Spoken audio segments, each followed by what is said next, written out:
আজকে আমরা আলোচনা করব ইউনাইটেড ইনফেকশন নিয়ে। ইউনাইটেড ইনফেকশনটা কী টাইপ ইনফেকশন কি? এটা একটা টার্ম যেটা ডিসক্রাইব করে কি একত্রিত সিস্টেসিস নিয়ে আলোচনা করে, যেটাকে ম্যাক্রো অর্গানিজম দ্বারা হয়। এটা কমন ডিজর্ডার। এটা কি হয়, 1 থেকে 3% যারা জেনারেল মেডিকেল প্র্যাকটিস করে তাদের ক্ষেত্রে এগুলো হওয়ার চান্স থাকে। এবং ইউটিআইটা বেশি কী হয়, ওমানদের ক্ষেত্রে বেশি হয় 3%, যারা 20 বছর হয়। এবং পরবর্তীতে 1% করে বেড়ে যায় প্রতিটা, যখন বয়স বেশি হয় তখন এটা বাড়ার সম্ভাবনা থাকে। মেলের ক্ষেত্রে এটা আনকমন থাকে। এবং প্রথম হলো প্রথম হলো 60-এর উপরে হলে এবং জীবনের ফার্স্ট ইয়ার অফ লাইফে এটার পসিবিলিটি বেশি থাকে। এই সময় এটা তখনই হয় যদি কারো যদি ব্লাউডার আউটফ্লো অবস্ট্রাকশন হয়, তাহলে এটা হওয়ার চান্স থাকে। এখন প্যাথোফিজিওলজি বলে ইউনিট কী হলো, ইউনিট একটা এক্সেলেন্ট কালচার, যেটা ব্যাকটেরিয়ার জন্য আদর্শ কালচার মিডিয়াম হলো ব্যাকটেরিয়ার জন্য। এবং এবং কারো যদি ইউরোথিলিয়াম যদি হয়, তাহলে অনেক রিসেপ্টর থাকে যেখানে কি হয়, ভায়োলেন্ট স্ট্রেন অফ দ্য ইফোকলাই ওইখানে এসে বংশবৃদ্ধি করে। ওমেনদের ক্ষেত্রে এই ধরনের অর্গানিজম ইজিলি ব্লাডারে আসে ইসের তুলনায়, কারণ তাদের ক্ষেত্রে কারণ ওমেনদের ক্ষেত্রে ইউটার শর্ট থাকে এবং ব্যাকটেরিয়ার প্রস্তুতিক সেক্রেশনটা হয়। এই কারণে ওখানে ব্যাকটেরিয়ার প্রস্তুতিক সেক্রেশনটা না থাকার কারণে, শর্ট থাকার কারণে মহিলাদের ক্ষেত্রে ইকোলাই ব্যাকটেরিয়া গ্রো করার খুব চান্স থাকে। এরপর সেক্সুয়াল ইন্টারকোর্সের কারণে মাথা থেকে হতে পারে মাইনর ইউরেথ্রাল ট্রমা হতে পারে এবং ব্যাকটেরিয়া প্রভাবে ব্রেনিয়াম থেকে ব্লাডারে প্রবেশ করে। এবং যদি কেউ ব্লাডারে যদি ইনস্ট্রুমেন্টকে ঢুকায়, তাহলে এই টাইপের অর্গানিজম ঢুকতে পারে, বা ইউনিক ক্যাথেটারের সময় যদি হয় তাহলে হতে পারে। আর অর্গানিজম অনেকগুলো ফ্যাক্টরের কারণে অর্গানিজমগুলো তাদের নিজেদের বংশবৃদ্ধি করে। এবং পরবর্তীতে কী হয়, সাইটোতে ইমিউনোগ্লোবিন বেশি বংশবৃদ্ধি করে এবং ব্যাকটেরিয়া তার ব্যাকটেরিয়াটা তার বংশবৃদ্ধি আর ভালোভাবে করে ভায়োলেন্সভাবে ছড়ায় এটা। এবং এখন আমরা জানবো যে আমরা কী ফ্যাক্টর হলে ইউটিআই হয় সেটা জানার চেষ্টা করব। প্রথম হলো ব্লাডার আউটফ্লো অবস্ট্রাকশন এখানে হইতে পারে, যেমন আমাদের Binail prostatic enlargement, prostatic cancer বা ইত্যাদি স্ট্রিকচার এখানে হইতে পারে। এবং অ্যানাটমিক্যাল অ্যাবনরমালিটি, যেমন বেসিক ওয়েটের রিফ্লেক্সের কারণে হতে পারে, ইউট্রিন প্রোল্যাপসের কারণে হইতে পারে, এবং ব্লাডার ফিস্টুলার কারণে হতে পারে। নিউরোলজিক্যাল কী প্রবলেমের কারণে হতে পারে, এক হলো মাল্টিপল স্ক্লেরোসিসের কারণে হতে পারে, ডায়াবেটিক রেটিনোপ্যাথির কারণে হতে পারে, এবং স্পাইনাল বাইপিডিয়ার কারণে হতে পারে। এবং ফরেন বডি কিসের ক্ষেত্রে হতে পারে, যদি এরা সুপারবিউবিক ক্যাথেটার থাকে, ইউটেরিক স্টেন থাকে, নেফ্রোস্টোমিক টিউব এবং ইউরিলসিস সেখানে হতে পারে। এবং লস অফ ফোর্টিসিপেন হারাবে কেন, প্রথম অ্যাট্রোপিক ইউরোথেরিস এবং ভেজাইনাইটিস এখানে হতে পারে পোস্টমোনাজাল ক্ষেত্রে, এবং ডায়াবেটিস মেলাইটিসের ক্ষেত্রে এই ধরনের সমস্যা হতে পারে। এখন আমাদের আলোচনা করবো যে ইউরিনারি ব্লাডার হলে সে কী তার ক্লিনিক্যাল ফিচার বা সাইন সিমটম নিয়ে আসবে। প্রথম ইউটিআই হলে তার ফার্স্টে কী প্রেজেন্ট করবে, প্রথম হঠাৎ করে ফ্রিকোয়েন্সি অফ মিক্সুরেশন এবং আর্জেন্সি হঠাৎ করে বেড়ে যাবে। এবার কী হবে, বার্নিং পেন হবে ইউরেথ্রাতে, যখন মিক্সুরেশন হবে তখন হঠাৎ করে কী হবে, এরা সুপারপিউবিক পেইন হবে যখন, এবং যখন পেশা ফারাবে তখন প্রচুর পরিমাণে সুপারপিউবিক পেইন ডেভেলপমেন্ট করবে। এটাতে কী হতে পারবে, প্রচুর মিক্সুরেশনের পর প্রচুর পরিমাণ ইউরিন পাস করবে। কেন, কারণ মিক্সুরেশন এবার ইউরিন সবচেয়ে বেশি চেতে আরও কম ইউরিন পাস করবে, কারণ ইউরিনের ব্লাডার ইনফ্লামেশন হয়ে ওই জায়গাটা মাসালে স্পাজম হয়ে যাবে, শক্ত হয়ে যাবে। ইউরিনের পরবর্তীতে এটা ক্লাউডি কালার থাকবে এবং পরবর্তীতে একটা কটু গন্ধ বের হবে, সেটাকে নন ভিজিবল হিমাচুরিয়া ডেভেলপমেন্ট করবে। এবং সিমটম হবে হঠাৎ করে সিস্টেমের সিমটমগুলো মাঝে মাঝে যে কম থাকবে তো অ্যাবসেন্ট থাকবে। যখন লোয়ার রেথতে ইনফেকশন হবে, যদি লোয়ার রেথের ইনফেকশন হলে অ্যাকুইট পারলেন্টিসের চান্স থাকে। এবং যদি এরকম হয়, তাহলে সিস্টেমিক সিমটম ডেভেলপমেন্ট করবে। তাহলে কী হবে, ফিভার হবে, রাইগার হবে, ভমিটিং হবে, হাইপোটেনশন হবে এবং লোইন পেইন হবে, এবং গার্ডিং থাকবে এবং টেন্ডারনেস থাকবে। এবং এই সময় তাকে এইসব লোকদেরকে হসপিটালাইজেশন করার প্রয়োজন হয়। এবং 30% পেশেন্টের ক্ষেত্রে যাদের অ্যাকুইট পারলেন্টিস থাকে, এতে তাদের কী হবে, সিস্টাইটিস বা ইউথেরিসের চান্স থাকে। এবং মাঝে মাঝে কী হতে পারে, পোস্টাইটিসও হতে পারে, যেভাবে কী হবে পেইন অথবা সুপারপিউবিক পেইন ডেভেলপমেন্ট করবে, ইজাকুলেশনের সময় পেইন হবে, এবং পোস্টাইটিস টেন্ডারনেস ডেভেলপমেন্ট করবে, এবং রেকটাল এক্সামিনেশন করলে তার কী হবে, পোস্টাইটিস টেন্ডারনেসটা পাওয়া যাবে। এবং ডিফারেনশিয়াল ডায়াগনোসিসটা অনেক কিছু হতে পারে, যেমন প্রথমে কী হতে পারে, সেক্সুয়াল ট্রান্সমিটেড ডিজিজের কারণে ইউরোথাইটিস হতে পারে, এবং ক্লাইমাইড এবং এই সেক্সুয়াল ট্রান্সমিটেড হতে পারে ক্লাইমাইড যদি ঢুকে, তাহলে ব্যাকটেরিয়ার কারণে হতে পারে। আরেক হতে পারে রিয়েক্টিভ আর্থাইটিস হলে ইউরোথাইটিস হওয়ার চান্স থাকে। কিছু পেশেন্টের যাতে ফিমেল হয়, তাদের ক্ষেত্রে কী করবে, ইউরোথাইটিস থাকবে, বাট যখন ইউরিন কালচার করে তখন সেখানে কোনো ব্যাকটেরিয়া পাওয়া যাবে না। পসিবল যে ওখানে কী হবে, কিছু অর্গানিজমটা ইনফেকশন পাবে, বাট ইনফেকশনটা ওখানে তখন যখন ইনফেকশন ওখানে অত বেশি বিস্তার করবে সেই জন্য কালচার করে এটা পাওয়া যাবে না। এবার কী করতে হবে, ইন্টারমিডিয়েট এবং লো কাউন্ট ব্যাকটেরিয়াও হবে, এবং এবং যারা যারা বেশি বেশি টয়লেটেড এবং ডিসইনফেকশনে থাকবে তাদের ক্ষেত্রে ইন্টারমিডিয়েট এবং লো কারেন্ট ব্যাকটেরিয়া থাকতে পারে, এবং কিছু কিছু ক্ষেত্রে সেক্সুয়াল ইন্টারকোর্স থাকলে কিছু সিনড্রোম ডেভেলপমেন্ট করবে, এবং মোস্টলি অ্যাট্রোপিক ভ্যাজাইনালাইটিসের কারণে এরা ইউটিআই ডেভেলপমেন্ট করতে পারে। এবং এখন এখন পাইলন নেফ্রাইটিসের ডিফারেন্সিয়াল ডায়াগনোসিস আছে, যেমন পাইলন নেফ্রাইটিস হতে পারে, এখন অ্যাপেন্ডিসাইটিস হতে পারে, ডায়াবেটিকগুলো হতে পারে, কোলেসিস্টাইটিস হতে পারে, সেলফ অ্যাংজাইটিস হতে পারে, এবং রাপচার ওভারিয়ান সিস্ট হতে পারে, ইকটোপিক প্রেগনেন্সি হওয়ার চান্স থাকে। এর সাথে পাইলন নেফ্রাইটিসের সাথে কী করতে পারে, ইউরিনেট অবস্ট্রাকশন হবে এবং পেশেন্টের প্রচুর পরিমাণ অসুস্থ হবে।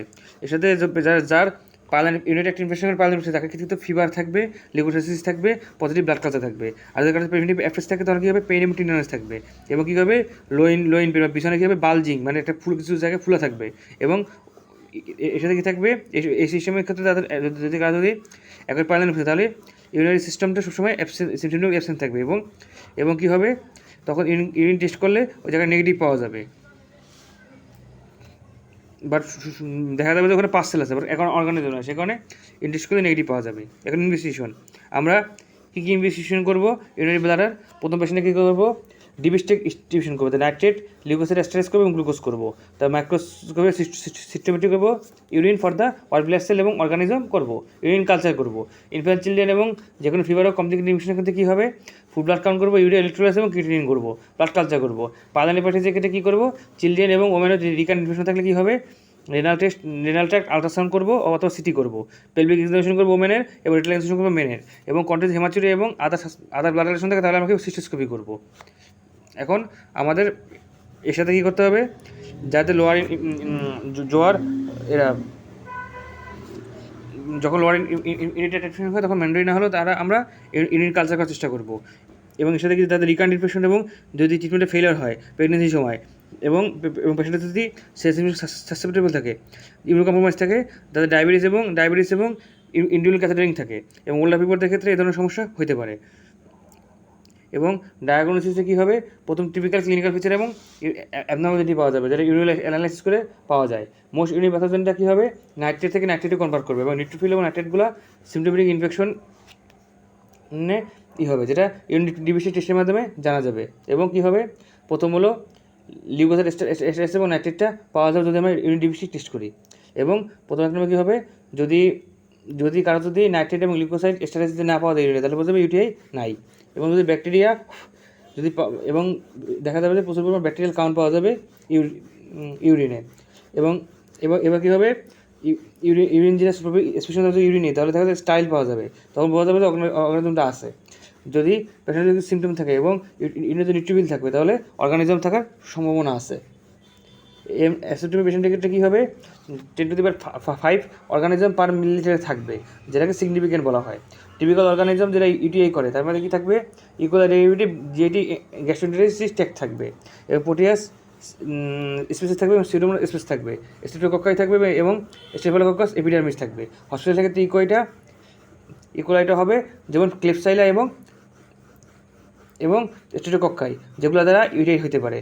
এটা কিছু ইকোলাইয়ের কিছু স্ট্রেঞ্জ এবং আছে, তখন তারা কী করবে, ইউনিট ইনফেকশন করবে। এবং ইনভেস্টিগেশন কীভাবে করব, এখন ইনভেস্টিগেশন করে আমরা ইউটিআই ডিটেক্ট করাটা খুব সিগনিফিক্যান্ট করে এটা, বিশেষ চিলড্রেনের ক্ষেত্রে করতে হয়, ম্যান হয়তো পেশেন্ট এবং রিকারেন্ট ইনফেকশন হয় তাদের ক্ষেত্রে এটা করতে হয়। এখন আমরা জানবো যে ইউনিট ইনফেকশন ওল্ড এজের ক্ষেত্রে কী হবে, ওল্ড এজ হলে তখন কী কী সমস্যা হবে। প্রথম কী হবে, পিলিভেন্স হবে, অ্যাসেপ্টোব্যাকটেরিয়া পিলিভেন্স থাকবে, যেমন এইজের সাথে বাড়বে, এর সাথে যখন ফ্র্যাজাইল হবে সবসময়, এবং এই বৃদ্ধ বয়সে 40% ওমেনদের ক্ষেত্রে এবং 30% ম্যানদের ক্ষেত্রে অ্যাসেপ্টোমিক ব্যাকটেরিয়াটা পাওয়া যাবে। এবং ডিসিশন টু ট্রিট, তখন কী হবে, আগে তাদেরকে কী করতে হবে, অ্যাসেপ্টোমিক ব্যাকটেরিয়া থাকবে, যেটা কোনিক ইনকন্টিনেন্স এবং ডিক্রিজ মরালিটিটা কমাবে এবং মবিলিটিটা বাড়াবে, এবং ইনফেকশন থেকে তাদেরকে বাঁচাবে। এবং এখন এখানে কী করতে হবে, যে প্রথম আমরা কী করবো, অ্যাসেপ্টোমিক ব্যাকটেরিয়া যদি ট্রিটমেন্ট করি তাহলে তার কোনিক ইনকন্টিনেন্সটা ইমপ্রুভ করার ও করবে না, এবং মর্টালিটিটা কমার চান্স বেশি থাকবে। যদি সিমটোমেটিক ইনফেকশন থেকে তাকে মুক্ত করবে না। এক্ষেত্রে কী করতে পারে, এবং বিদ্যুতের ক্ষেত্রে ট্রিটমেন্ট তাহলে অ্যান্টিবায়োটিক ট্রিটমেন্টটা আরও বাড়বে এবং পরবর্তীতে রেসিস্ট্যান্স অর্গানিজম হওয়ার চান্স থাকে বেশি। এবং যদি ইউরিন সিমটম যদি না পাওয়া যায় তাহলে ব্যাকটেরিয়া ওরা তখন ট্রিটমেন্ট করা হবে না। এবং এখন ওল্ড এজের ক্ষেত্রে সোশ্যাল ইনফেকশন কী, এটা সোশ্যাল ইনফেকশন হবে কি, ব্যাকটেরিয়া থাকবে এবং ওটার সাথে কিন্তু হসপিটালে নিতে হবে। ইনকন্টিনিয়েন্সটা কী হবে, নিউ এবং যদি এবং অলরাউন্ড ক্ষেত্রে কী হবে, নিউ এবং ইনকেস ইনকন্টিনিয়েন্স থাকবে যে কমন প্রেজেন্টেশন থাকবে। ট্রিটমেন্ট কী দেখবে, পোস্ট অ্যামানোরেজেবল থেকে কী করতে হবে, 3 days থেকে থেরাপিতে রাখতে হবে। এখন আমরা অ্যান্টিবায়োটিক কী অ্যান্টিবায়োটিক দিব আমরা এই সময়, ইউরিনেটেড ইনফেকশনের সময়।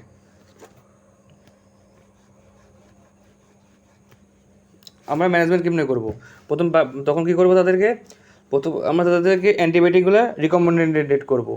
যে ইউটিআই প্রথম কী অ্যান্টিবায়োটিক দেবো এটা আমরা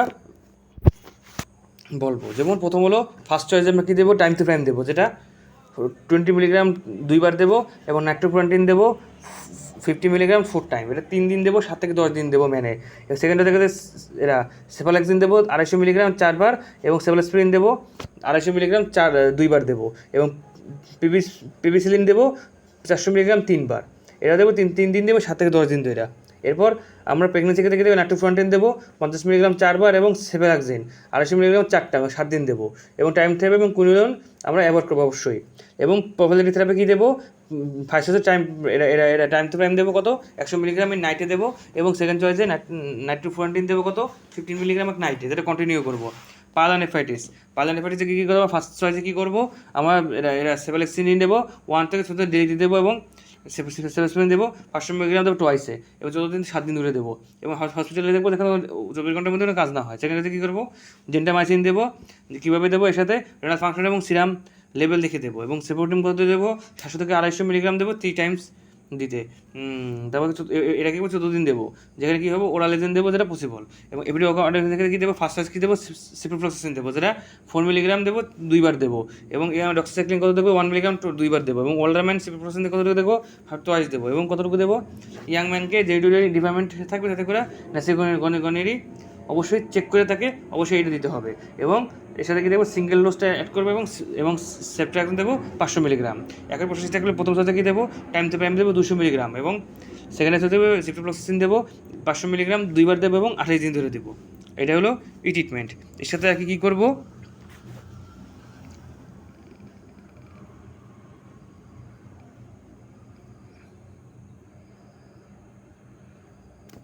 প্রথমত কী করবো, প্রথম অ্যান্টিবায়োটিকটা প্রথম হলো এখন যদি ইউরিন কাজ যদি করা হবে, ট্রিটমেন্ট সবসময় দিতে হবে এই রেজাল্ট অনুসারে। যদি লোয়ার ইনফেকশন হয় তো ট্রিটমেন্ট কিন্তু 3 দিন দিতে হবে, এবং সিগনিফিকেন্ট এবং বাউল ফ্লোটা কমাই দিতে হবে প্রলং থেরাপিতে। টাইম থেরাপি এবং নাইট্রোফুরান্টিন অবশ্যই ফার্স্ট চয়েস থেরাপি দেবো, এটা অবশ্যই।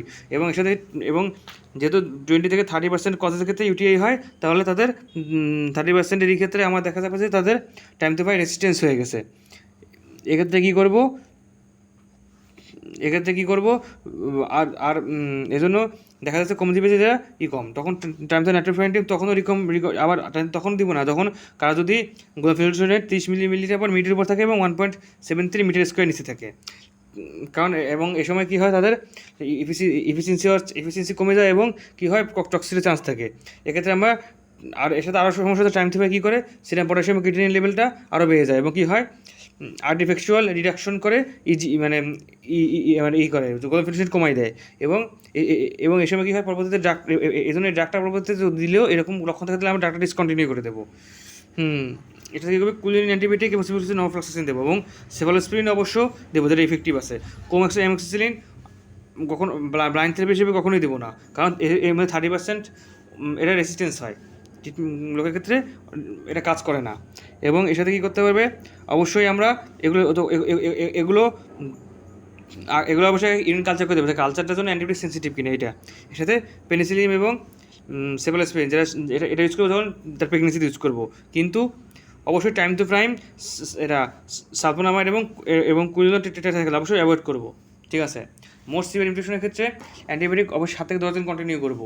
সিরিয়ালি পেশেন্টের ক্ষেত্রে কী করবো, আইভি থেরাপি দেবো, এর সাথে জেন্টামাইসিন দেবো কয়েকদিন ধরে, এবং এরপর এখান থেকে ওরাল জেন থেকে চলে যাব। এবং প্রথম এক নম্বর কী করবে, এখন হলো আমরা আলোচনা করব কি পারসিস্টেন্স অথবা রিকারেন্ট ইউটিআই, এটা কিভাবে হয়। এখন যদি এরা যদি আমরা পজিটিভ অর্গানিজম যদি থাইকা যায় এবং রিপিটেড কালচার যদি দেওয়ার পরও দেখা যাচ্ছে যে ইনফেকশনটা আবার হওয়ার চান্স আছে, এবং চান্স আছে, এবং এটাকে আমরা বলি রিকারেন্ট ইউটিআই। ওমান দেখা থেকে রিফার ইনফেকশনটা কমনই বেশি হয়, এবং ইনফেকশন যদি মানে যদি 3 বছর অথবা 20 বছর থেকে তারা পরবর্তী ট্রিটমেন্ট না করা হলে এটা সিভিয়ার হয়ে যেতে পারে। রিকারেন্ট ইউটিআই ক্ষেত্রে কী হয়, তখন ওই আন্ডারলাইন ওই যে কজের কারণে আগে ইউটিআই সে কজের কারণে তাই রিকারেন্ট ইউটিআই হয়, তখন কী হয় পার্মানেন্ট রিনাল ড্যামেজ হয়। এবং এই সময় আর যদি ক্ষেত্রে আচ্ছা, এখন যদি আন্ডারলাইন কজটাকে যদি ট্রিটমেন্ট না করা হয়, তাহলে সুপ্রাপোয়িক অ্যান্টিবায়োটিক সবসময় ইউজ করা যাতে রিকারেন্স যাতে না হয়, এবং সেপসিস এবং রেনাল ড্যামেজের রিস্কটাকে কমানো হবে অ্যান্টিবায়োটিক থেরাপি দিয়া। তিনি অবশ্যই বারবার কালচার করতে হবে, যতগুলো 2 থেকে 3টে অ্যান্টিবায়োটিক যতগুলো সিগুলি চলতে থাকবে, অবশ্যই তাকে ইউরিন কালচার করতে হবে, এবং 6 মাস এভাবে করতে হবে, যাতে করে আমরা এমার্জেন্সি বা রেসিস্টেন্স অর্গানিজমটাকে রিডিউস করতে পারি। আবার কিছু কিছু মেজারমেন্ট নিতে পারি, যেটা করে আমরা রিকারেন্স কমাইতে পারি। টাইম থেরাপি এবং নাইট্রোফ্লোরাইড সবসময় প্রোফাইলাক্সিসের জন্য আমরা নিব, বাট এর সাথে অল্টারনেটিভ অ্যান্টিবায়োটিক হিসেবে আমরা সেফালোক্সিন, কোমাক্সিম্যাব এবং সিপ্রোফেন নিতে পারি। বাট এগুলো এখন বর্তমানে করা হয় না, কারণ মাঝে মাঝে ক্ষেত্রে পেশেন্টে কী হয়, অ্যাডভার্স ইফেক্ট হয় এবং বর্তমানে রেজিস্ট্যান্স ডেভেলপমেন্ট করে। এখন আমরা যারা এই রিকারেন্ট ইউটিআই প্রিভেনশন করার জন্য ওমেনদের কী করতে হবে, নিজেদের প্রথম করতে হবে ফ্লুইড নিতে হবে 2 লিটার পার ডে এর উপর, রেগুলারি এমটি করতে হবে ব্লাডার। আর কী হবে, গুড পার্সোনাল হাইজিন মেনটেন করতে হবে, ব্লাডারকে এমটি করতে হবে বিফোর একটা সেক্টুয়াল ইন্টারকোর্সের জন্য। তারপর কী হবে, ক্যানবেরি জুস এবং ট্যাবলেট সবসময় ইফেক্টিভ থাকতে হবে। তাহলে লেকচারটা ছিল এ পর্যন্তই।